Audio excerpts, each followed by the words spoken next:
একটা মেয়ে চুপচাপ বসে কাঁদছিল। তার চোখের জলের সত্যি কারণ জেনে এক অচেনা ছেলে যা করে বসল, তাতে মানবতার চোখেও জল এসে পড়ল। বন্ধুরা, এই গল্পটা একদম সত্যি, বিহারের মুজফ্ফরপুর জেলার। এক ঠান্ডা সন্ধ্যায় জংশন স্টেশনে গয়া যাওয়ার প্যাসেঞ্জার ট্রেনটা ধীরে ধীরে যাত্রীতে ভরে উঠছিল। ঠিক তখনই প্ল্যাটফর্মের ভিড়ের মাঝে তিন বন্ধু উপস্থিত ছিল: রাহুল, অমিত আর সৌরভ। তিনজনেই কলেজের বন্ধু ছিল এবং গয়ায় একটা কাজ সারতে যাচ্ছিল। তিনজনের হাতেই ব্যাগ ঝুলছিল আর মুখে যাত্রার হালকা উত্তেজনা ফুটে উঠছিল। তারা নিজেদের সিট খুঁজে বসে পড়ল এবং স্বভাবসিদ্ধভাবেই হাসি ঠাট্টা শুরু করে দিল। রাহুল সবচেয়ে শান্ত স্বভাবের ছিল, সৌরভ সবচেয়ে বেশি কথা বলতো, অমিত মাঝে মাঝে দুজনকে চুপ করানোর চেষ্টা করত, কিন্তু নিজেও হেসে ফেলত। ঠিক তখনই ট্রেন লম্বা সিটি দিয়ে ধীরে ধীরে প্ল্যাটফর্ম ছেড়ে চলতে শুরু করল। কামরাটা খুব বেশি ভর্তি ছিল না, তাই চারপাশের যাত্রীদের স্পষ্ট দেখা যাচ্ছিল। রাহুলের দৃষ্টি হঠাৎ সামনের জানালার পাশে বসা একটা মেয়ের উপর এসে থেমে গেল। সে একেবারে নিশ্চুপ ছিল। তার বয়স আনুমানিক ২৫ বছরের কাছাকাছি হবে। সে সাদা রঙের সালোয়ার কামিজ পরেছিল এবং মাথা সামান্য নিচু করে রেখেছিল। তার কাছে শুধু একটা ছোট্ট ব্যাগ ছিল আর কোলে কাপড়ে মোড়ানো একটা গোলাকার জিনিস, যেটা সে দুই হাত দিয়ে শক্ত করে আঁকড়ে ধরেছিল। রাহুলের কাছে সবচেয়ে অদ্ভুত লাগল যে মেয়েটি বারবার চোখ মুছছিল, যেন কান্না আটকানোর প্রাণপণ চেষ্টা করছে। কি হলো, কি দেখছিস? সৌরভ আস্তে করে জিজ্ঞাসা করল। কিছু না, রাহুল চোখ ফিরিয়ে বলল, কিন্তু তার মনোযোগ বারবার ওই দিকেই ফিরে যাচ্ছিল। ট্রেন ততক্ষণে শহর ছেড়ে বাইরে বেরিয়ে গিয়েছিল। জানালার বাইরে অন্ধকার ঘন হচ্ছিল। কামরায় হালকা হলুদ আলো জ্বলছিল। কিছু যাত্রী ঘুমিয়ে পড়ছিল, কেউ কেউ মোবাইল দেখছিল। হঠাৎ মেয়েটির হাত থেকে পানির বোতল নিচে পড়ে গেল। রাহুল তৎক্ষণাৎ উঠে বোতলটা তুলে তার দিকে এগিয়ে দিল। মেয়েটি চোখ না তুলেই আস্তে করে ধন্যবাদ বলল। তার গলা খুব নরম আর ভাঙা ভাঙা ছিল। আপনি ঠিক আছেন? রাহুলের মুখ থেকে অনিচ্ছাকৃতভাবে বেরিয়ে গেল। মেয়েটি শুধু হালকা করে মাথা নাড়ল। হ্যাঁ না বোঝা কঠিন ছিল। রাহুল ফিরে নিজের সিটে এসে বসল, কিন্তু এখন তার মন আর কোনো কথাবার্তায় লাগছিল না। সে পরিষ্কার বুঝতে পারছিল যে মেয়েটি কোনো গভীর দুঃখের মধ্যে দিয়ে যাচ্ছে। কিছুক্ষণ পর সৌরভ বলল, চল কিছু খেয়ে নি, মা এত জিনিস দিয়েছে।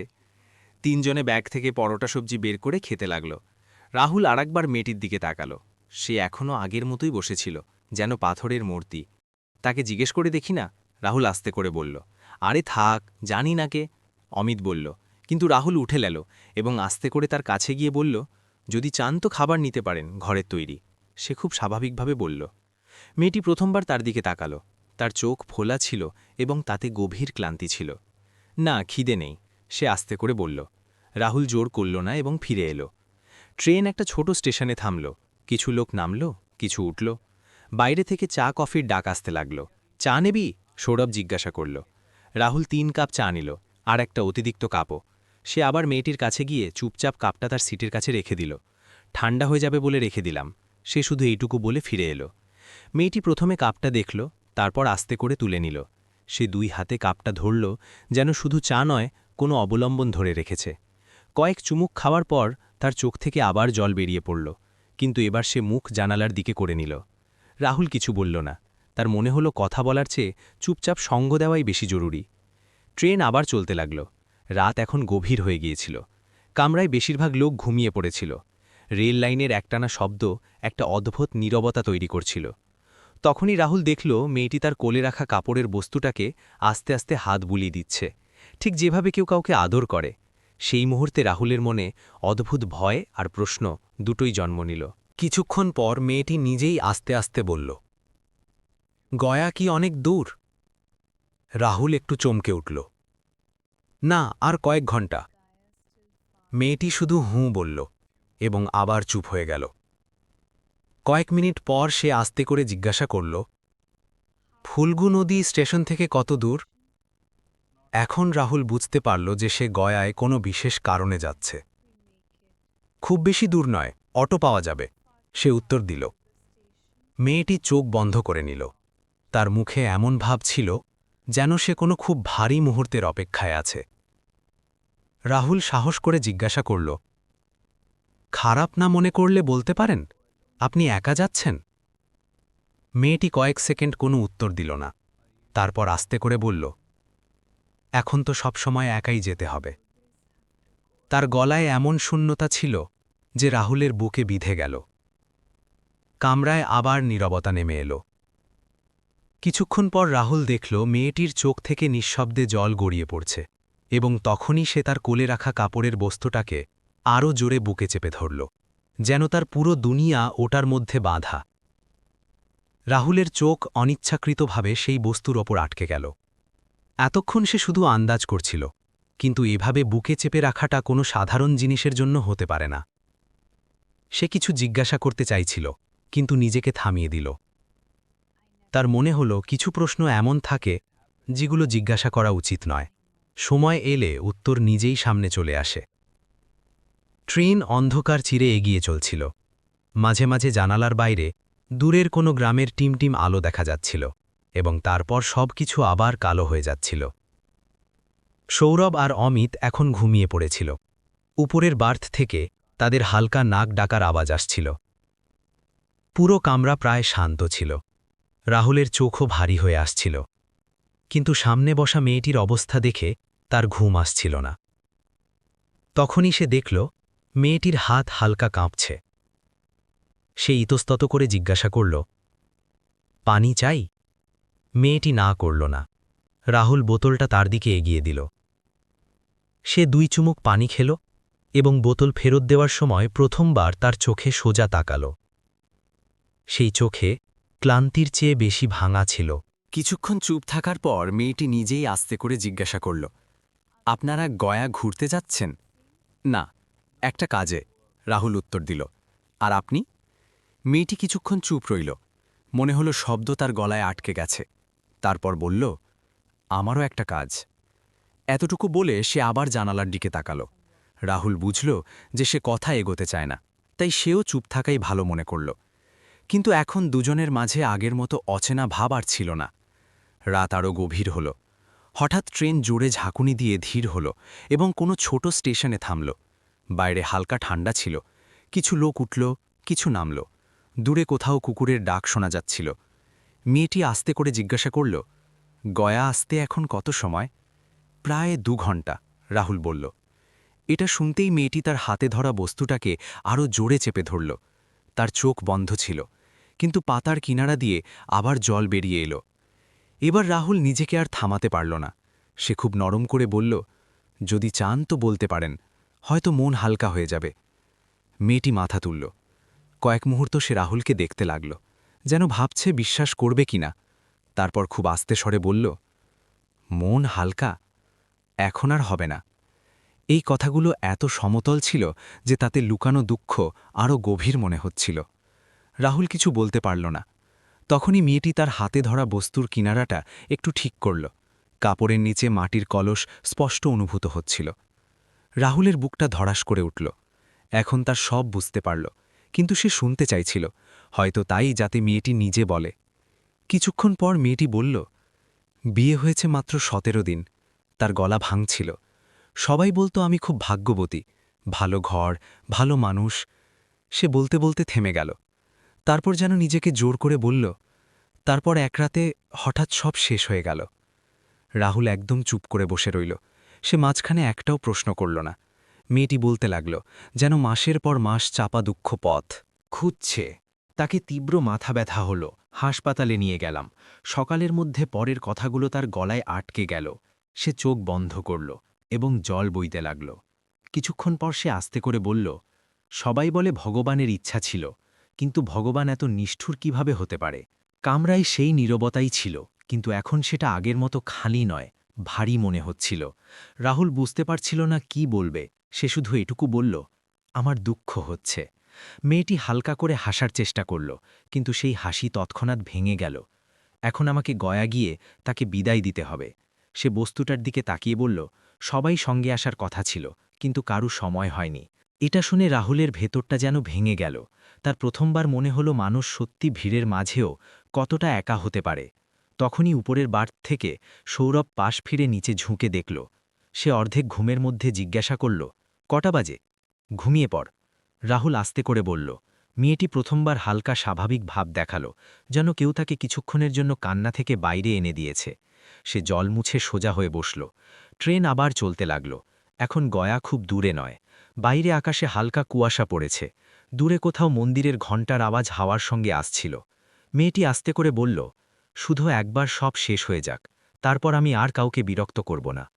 রাহুল তৎক্ষণাৎ তার দিকে তাকাল, কিন্তু সে আবার জানালার বাইরে তাকিয়েছিল, যেন সে কিছু বলেইনি। সেই বাক্যে এমন শূন্যতা ছিল যে রাহুলের মনে হঠাৎ একটা অজানা ভয় জন্ম নিল। তার মনে হল, এই যাত্রা শুধু গয়া পর্যন্ত নয়, হয়তো কোনো চূড়ান্ত সিদ্ধান্ত পর্যন্তও হতে পারে। এই ভেবে রাহুলের অস্থিরতা বেড়ে গেল। সে মেয়েটির দিকে তাকাল, কিন্তু সে একদম স্থির হয়ে বসেছিল, যেন যা বলেছে তার সঙ্গে তার কোনো সম্পর্কই নেই। ট্রেন ধীর গতিতে এগোচ্ছিল। বাইরে অন্ধকারে কোথাও কোথাও ছোট ছোট স্টেশন পার হয়ে যাচ্ছিল, যাদের নামও স্পষ্ট দেখা যাচ্ছিল না। কিছুক্ষণ পর সৌরভ আর অমিত জেগে উঠল। তারা নিচে নেমে হাই তুলল এবং বোতল থেকে পানি খেল। সৌরভ আস্তে করে জিজ্ঞাসা করল, ঘুমাসনি? রাহুল শুধু মাথা নাড়ল। তার চোখ বারবার মেয়েটির দিকে যাচ্ছিল।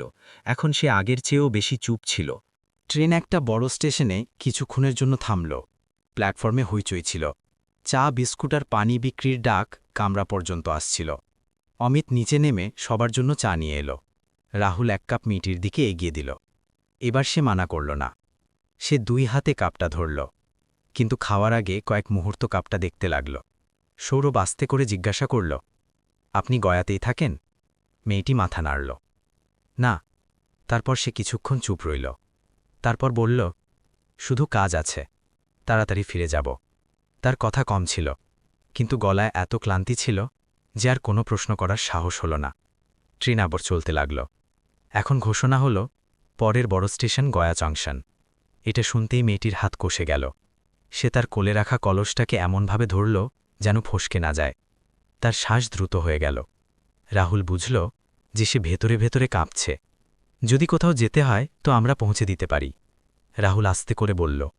মেয়েটি প্রথমবার দ্বিধা ছাড়াই তার দিকে তাকাল। তার চোখে ভয়ে স্পষ্ট ছিল। ফুলগু নদী যেতে হবে, সে বলল। 3 বন্ধু একে অপরের দিকে তাকাল। সৌরভ বলল, ওটা তো স্টেশন থেকে খুব দূরে নয়, অটো পাওয়া যাবে। মেয়েটি শুধু মাথা নাড়ল, কিন্তু তার মুখে বিশ্বাসের চেয়ে ভয়ই বেশি ছিল। ট্রেন ধীরে ধীরে প্ল্যাটফর্মে ঢুকতে লাগল। বাইরে আলো জোরালো হয়ে গেল। লোকজন দরজার দিকে এগোতে লাগল। শোরগোল বাড়ল, কিন্তু সেই মেয়েটির চারপাশে যেন আলাদা একটা নীরবতা ছিল। ট্রেন থামতেই লোকজন নামতে লাগল। রাহুল দেখল মেয়েটি উঠতে চেষ্টা করছে, কিন্তু হয়তো তার পা অবশ হয়ে গিয়েছিল। সে টলমল করে উঠল। রাহুল তৎক্ষণাৎ এগিয়ে গিয়ে ধরে ফেলল। সে কিছু বলল না, শুধু হালকা করে মাথা নত করল। 4 জন একসঙ্গে প্ল্যাটফর্মে নেমে এলো। রাত হলেও স্টেশনে ভিড় ছিল।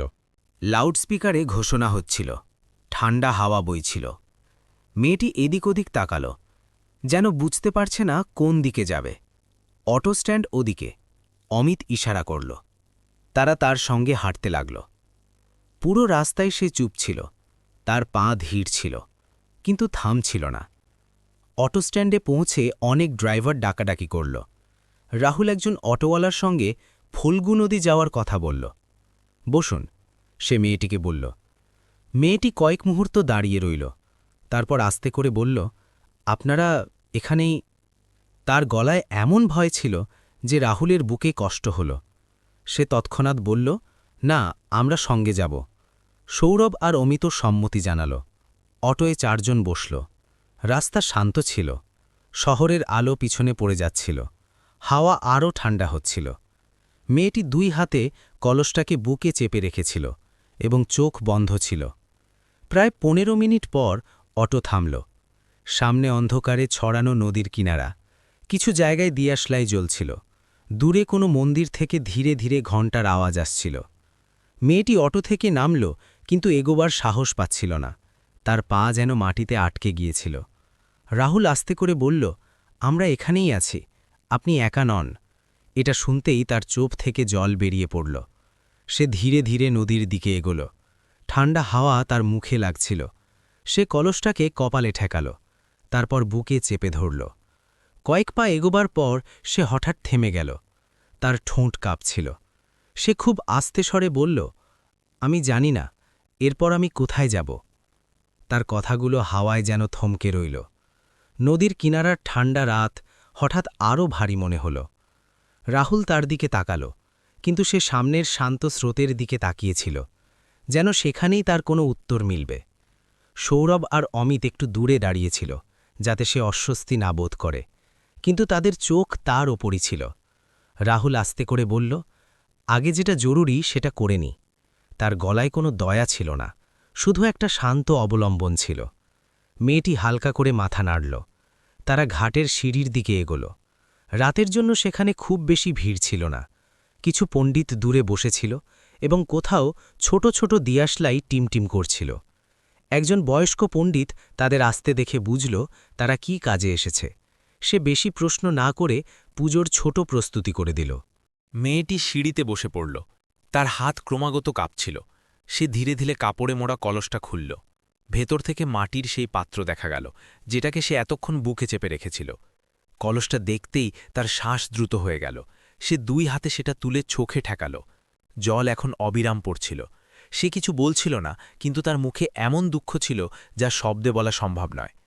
পণ্ডিত আস্তে স্বরে মন্ত্র পড়তে লাগল এবং তাকে নির্দেশ দিল। সে যেভাবে পারল সব করল। যখন অস্থি জলে প্রবাহিত করার সময় এলো, তখন তার হাত থেমে গেল। সে অনেকক্ষণ কলসটা ধরে বসে রইল, যেন ছেড়ে দেওয়া মানে শেষবার সত্যি স্বীকার করা। রাহুল একটু এগিয়ে গেল, কিন্তু কিছু বলল না, শুধু পাশে দাঁড়িয়ে রইল। কয়েক মুহূর্ত পর মেয়েটি কাপা হাতে কলসটা ঝুঁকিয়ে দিল। ছাই আর অস্থি ধীরে ধীরে জলে ভেসে যেতে লাগল। সেই মুহূর্তে তার ভেতর যেন কিছু ভেঙে গেল। সে জোরে করে কেঁদে উঠল, এমন কান্না যাতে দুঃখ, একাকিত্ব আর অসহায়তা সব একসঙ্গে ছিল। সৌরভ চোখ নামিয়ে নিল। অমিত গভীর শ্বাস নিল। রাহুল সেখানেই দাঁড়িয়ে রইল, কারণ তার মনে হলো এই সময় তাকে কান্না থামানো নয়, বরং কাঁদতে দেওয়াই জরুরি। কিছুক্ষণ পর মেয়েটির কান্না ধীর হয়ে এলো। সে সিঁড়িতে বসে পড়ল, যেন সব শক্তি শেষ হয়ে গেছে। নদীর সারফেসে ভাসতে থাকা ছাই ধীরে ধীরে অন্ধকারে হারিয়ে যাচ্ছিল। পণ্ডিত চুপচাপ তার জিনিস গুছিয়ে চলে গেল। এখন সেখানে শুধু 4 জন আর ঠান্ডা হাওয়া রইল। মেয়েটি খালি কলসটা দেখল, তারপর সেটা নিজের কাছে রেখে দিল। তার মুখে অদ্ভুত শূন্যতা ছিল, যেন এখন কাঁদার জন্যেও কিছু বাকি নেই। অনেকক্ষণ পর সে খুব আস্তে স্বরে বলল, এখন সত্যিই কেউ নেই। রাহুল তার পাশে বসল, কিন্তু তাকে ছুল না, শুধু বলল, আমরা তো আছি। মেয়েটি তার দিকে তাকাল। তার চোখে প্রথমবার শুধু দুঃখ নয়, অবিশ্বাসও ছিল, যেন বিশ্বাস হচ্ছে না যে কোনো অচেনা মানুষ সত্যিই তার পাশে দাঁড়িয়েছে। সৌরভ পরিবেশ হালকা করার চেষ্টায় বলল, রাত অনেক হয়ে গেছে, আপনাকে কোথাও থাকতে হবে। অমিত আস্তে করে বলল, স্টেশনের কাছে ভালো হোটেল পাওয়া যাবে। মেয়েটি মাথা নিচু করে নিল। আমি ফিরে যেতে চাই না, সে প্রায় ফিসফিস করে বলল। এটা শুনে 3 জন চুপ হয়ে গেল। কথা শুধু হোটেলের নয়, তার ভেতরের ভয়ের ছিল। রাহুল কিছুক্ষণ ভেবে বলল, আমরাও সকালে ট্রেনে ফিরব। ততক্ষণে আপনি আমাদের সঙ্গে থাকতে পারেন, নিরাপদ থাকবে। মেয়েটি তৎক্ষণাৎ উত্তর দিল না। সে কিছুক্ষণ নদীর দিকে তাকিয়ে রইল, তারপর আস্তে করে বলল, আপনারা এত ভালো কেন? এই প্রশ্নের কারোর কাছে উত্তর ছিল না। সৌরভ শুধু হাসল। অমিত চোখ ফিরিয়ে নিল। রাহুল শান্ত স্বরে বলল, হয়তো তাই যে আজ আপনার এটার দরকার।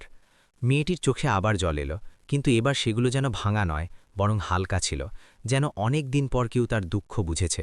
সে ধীরে ধীরে উঠল, খালি কলসটা সেখানেই কিনারায় রেখে দিল, যেন এখন সেটাকে ধরে রাখার দরকার নেই। 4 জন সিঁড়ি বেয়ে উঠতে লাগল। পিছনে নদীর আওয়াজ রয়ে গেল, কিন্তু মেয়েটির পা আগের চেয়ে অনেক স্থির ছিল। ঘাট থেকে বেরোবার সময় সে একবার পিছনে ফিরে তাকাল, তারপর খুব আস্তে করে বলল, হয়তো এখন আমাকে সত্যিই এগোতে হবে। তার কথা ধীর ছিল, কিন্তু তাতে আগের ভাঙা ভাব ছিল না। রাহুল বুঝল যে সে আর সেই মেয়ে নেই যে ট্রেনে চুপচাপ কাঁদছিল। দুঃখ এখনও ছিল, কিন্তু এখন তার সঙ্গে একটা ক্লান্ত স্বীকৃতিও যুক্ত হয়েছে। 4 জন ঘাট থেকে বেরিয়ে রাস্তার দিকে এলো। রাত অনেক হয়ে গিয়েছিল, তাই শহর প্রায় শান্ত ছিল।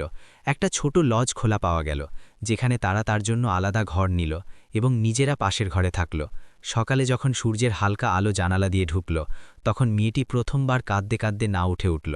রাত হয়তো খুব ভারী ছিল, কিন্তু সেটাই তার জীবনের সবচেয়ে জরুরি রাতও ছিল। নিচে লবিতে রাহুল, সৌরভ আর অমিত চা খাচ্ছিল। তাকে আসতে দেখে 3 জন উঠে দাঁড়াল। কেমন আছেন? রাহুল স্বাভাবিক স্বরে জিজ্ঞাসা করল। ঠিক আছে, সে আস্তে করে বলল, এবং সত্যিই তার গলা আগের চেয়ে স্থির ছিল। কিছুক্ষণ পর তারা সবাই স্টেশনের দিকে রওনা দিল। রাস্তায় সে চুপ ছিল না, শুধু কম কথা বলছিল। এখন তার পায়ে ঘাবড়ে যাওয়া ছিল না। স্টেশনে পৌঁছে টিকিট কাটা আর প্ল্যাটফর্ম খোঁজার হইচই শুরু হলো। সেই ফাঁকে সে হঠাৎ বলল, কাল যদি আপনারা না থাকতেন তো হয়তো আমি এসব করতে পারতাম না। সৌরভ হালকা হেসে বলল, বন্ধু তো কোনোদিন কাজে লাগে। অমিত মজা করে যোগ করল, যদিও আমরা এখনও আপনার নাম পর্যন্ত জানি না। মেয়েটি কিছুক্ষণ চুপ রইল, তারপর বলল, আমার নাম প্রিয়াঙ্কা। আমি রাহুল, আর এই সৌরভ, এ অমিত। রাহুল পরিচয় করিয়ে দিল। ট্রেন আসতে এখনও সময় ছিল। তারা প্ল্যাটফর্মের বেঞ্চে বসল। প্রিয়াঙ্কা প্রথমবার স্বাভাবিকভাবে চারপাশ দেখল, লোকজন, আওয়াজ, চলাচল, যেন সে আবার দুনিয়ায় ফিরে আসছে। ট্রেন এলো এবং তারা সবাই উঠল। এবার সিট আলাদা ছিল, কিন্তু তারা কাছাকাছি বসল। যাত্রা আগের মতো ভারী ছিল না, মাঝে মাঝে ছোট ছোট কথা হচ্ছিল। যখন মুজাফফরপুর আসার সময় হলো, তখন প্রিয়াঙ্কা হঠাৎ চুপ হয়ে গেল। এখন হয়তো আর কখনো দেখা হবে না, সে আস্তে করে বলল। রাহুল কিছুক্ষণ ভেবে বলল, যদি চান তো হতে পারে। সে একটা কাগজে নিজের নম্বর লিখে তার দিকে এগিয়ে দিল। প্রিয়াঙ্কা সেটা দেখল, তারপর চুপচাপ ব্যাগে রেখে দিল। স্টেশন এলো। ভিড়ের মধ্যে নামতে নামতে একটা অদ্ভুত খালি অনুভূতি হল। বাইরে এসে তারা কিছুক্ষণ একসঙ্গে দাঁড়িয়ে রইল, যেন কোনো শব্দ মিলছে না। ধন্যবাদ, প্রিয়াঙ্কা শুধু এটুকু বলল। সুখে থাকবেন, রাহুল উত্তর দিল। সে ঘুরে ধীরে ধীরে ভিড়ে মিশে গেল। রাহুল অনেকক্ষণ সেই দিকে তাকিয়ে রইল। দিন কেটে গেল, জীবন আবার নিজের গতিতে চলতে লাগল। কিন্তু সেই যাত্রা রাহুলের মন থেকে যায়নি। প্রায় 1 মাস পর তার ফোনে একটা অচেনা নম্বর থেকে কল এলো। ওপাশে সেই গলা, আমি প্রিয়াঙ্কা বলছি। সেই দিনের পর কথাবার্তা শুরু হলো। প্রথমে খোঁজখবর, তারপর লম্বা কথা। প্রিয়াঙ্কা চাকরি শুরু করেছে। সে এখন আগের মতো ভাঙা নয়, কিন্তু রাহুলের সঙ্গে কথা বলার সময় তার গলায় আলাদা একটা আপনত্ব থাকত। মাসের পর মাস কেটে গেল। তারা অনেকবার দেখা করল, কখনো চায়ের দোকানে, কখনো মন্দিরে, কখনো শুধুই এমনিই। রাহুল কখনো তার ওপর কোনো চাপ দেয়নি, শুধু সঙ্গ দিয়েছে। ধীরে ধীরে প্রিয়াঙ্কা হাসতে লাগল, খোলাখুলি কথা বলতে লাগল, এবং জীবনকে আবার আপন করে নিতে লাগল। একদিন সে নিজেই বলল, আমার মনে হয় ভগবান সেই রাতে আমাকে আপনার সঙ্গে দেখা করিয়ে দ্বিতীয় জীবন দিয়েছে। কিছুদিন পর 2 পরিবারের দেখা হল। সবকিছু সহজভাবে হল, কোনো আড়ম্বর ছাড়া। আর তারপর একটা শান্ত সকালে সেই শহরেই, যেখান থেকে সেই দুঃখভরা যাত্রা শুরু হয়েছিল, রাহুল আর প্রিয়াঙ্কা বিয়ের বন্ধনে আবদ্ধ হল। বিয়েতে খুব বেশি লোক ছিল না, কিন্তু যারা ছিল তাদের চোখে সত্যিকারের খুশি ছিল। ফিরা নেওয়ার সময় প্রিয়াঙ্কার চোখে জল এলো, কিন্তু এবার সেগুলো দুঃখের নয়, স্বস্তির ছিল। মণ্ডপ থেকে বেরোবার সময় সে আকাশের দিকে তাকালো এবং মনে মনে বলল, এখন আমি একা নই। রাহুল তার পাশে দাঁড়িয়েছিল। সে হালকাভাবে তার হাত ধরল। ভিড়, শোরগোল আর দুনিয়া সবই ছিল, কিন্তু তাদের জন্য সেই মুহূর্তে শুধু একটা সত্যি ছিল। একটা ট্রেনের যাত্রা, যেটা দুজন অচেনা মানুষকে মিলিয়ে তাদের পুরো জীবন বদলে দিয়েছে। বন্ধুরা, এই গল্প থেকে আমরা এটাই শিখি যে জীবনে দুঃখ যত গভীরই হোক না কেন, সময় আর সঠিক মানুষের সঙ্গ মানুষকে আবার বাঁচতে শেখাতে পারে। কখনো কখনো ভগবান আমাদের থেকে সব কিছু কেড়ে নেয়, কিন্তু সেই রাস্তায় এমন মানুষের সঙ্গে দেখা করায় যারা আমাদের ধরে রাখে। অচেনা মানুষের ছোট্ট সাহায্য কোনো ভাঙা মানুষের জন্য নতুন জীবন হয়ে উঠতে পারে। তাই কখনো কারো দুঃখকে হালকাভাবে দেখে উপেক্ষা করা উচিত নয়, কারণ কে কি অবস্থার মধ্যে দিয়ে যাচ্ছে তা আমরা বাইরে থেকে দেখে কখনো বুঝতে পারি না। এখন আপনারা বলুন, যদি আপনি রাহুলের জায়গায় থাকতেন তো কি আপনিও একটা অচেনা মেয়ের এতটা সাহায্য করতেন? আর যদি আপনি প্রিয়াঙ্কার জায়গায় থাকতেন তো কি আপনি কোনো অচেনা মানুষের উপর ভরসা করতে পারতেন? আপনার মতামত অবশ্যই লিখুন, কারণ আপনার একটা কথা অন্য কারো চিন্তার দৃষ্টিভঙ্গি বদলে দিতে পারে। আর যদি আপনাদের এমন সত্যি হৃদয় ছোঁয়া গল্প পছন্দ হয় তো ভিডিওটা লাইক করুন, শেয়ার করুন আর চ্যানেলকে সাবস্ক্রাইব করতে ভুলবেন না। পরের গল্পে আবার দেখা হবে, ততক্ষণ নিজের খেয়াল রাখুন।